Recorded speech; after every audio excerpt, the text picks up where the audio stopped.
આરએસએસના શતાબ્દી વર્ષની ભવ્ય ઉજવણી પાટણમાં કેશવ વસ્તી દ્વારા ભગવાધારી યાત્રા યોજાઈ। ડોક્ટર હેડ ગેરવારજી દ્વારા સ્થાપિત સંઘના 100 વર્ષ પૂર્ણ થતાં પાટણની 15 વસ્તીઓમાં હિન્દુ સંમેલનનું આયોજન પદ્મેશ્વર મહાદેવથી નીકળેલી યાત્રામાં 150થી વધુ સ્વયંસેવકો જોડાયા હતા।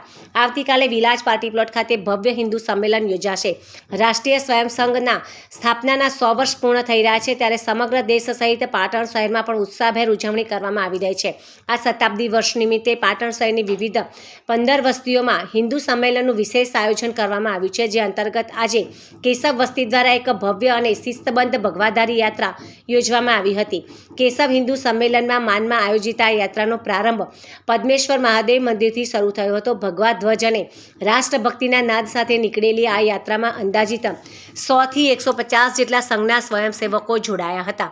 આ યાત્રા કેશવ વસ્તીના નિર્ધારિત રૂટ પર ફરીને પુનઃ પદ્મેશ્વર મહાદેવ ખાતે સંપન્ન થઈ હતી। શતાબ્દી વર્ષના આ પર્વને ઉજવવા માટે સ્વયંસેવકોમાં અનેરો ઉત્સાહ જોવા મળ્યો હતો।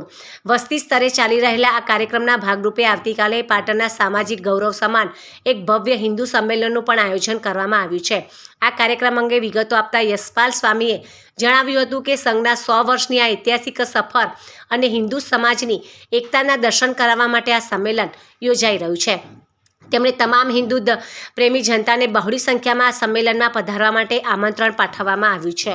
આજે હેડ ગેરવારજી દ્વારા સ્થાપિત આરએસએસના 100 વર્ષ પૂર્ણ થઈ રહ્યા છે, તે નિમિત્તે સમગ્ર પાટણ શહેરમાં 15 વસ્તીઓમાં આવું હિન્દુ સંમેલનનું આયોજન થયું છે।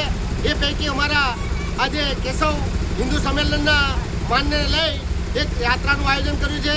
ભગવાધારી યાત્રા આજે કેશવ વસ્તીના રૂટ પર ફરવાની છે, જે પદ્મેશ્વર મહાદેવથી નીકળી અને પદ્મેશ્વર મહાદેવ સંપન્ન થવાની છે।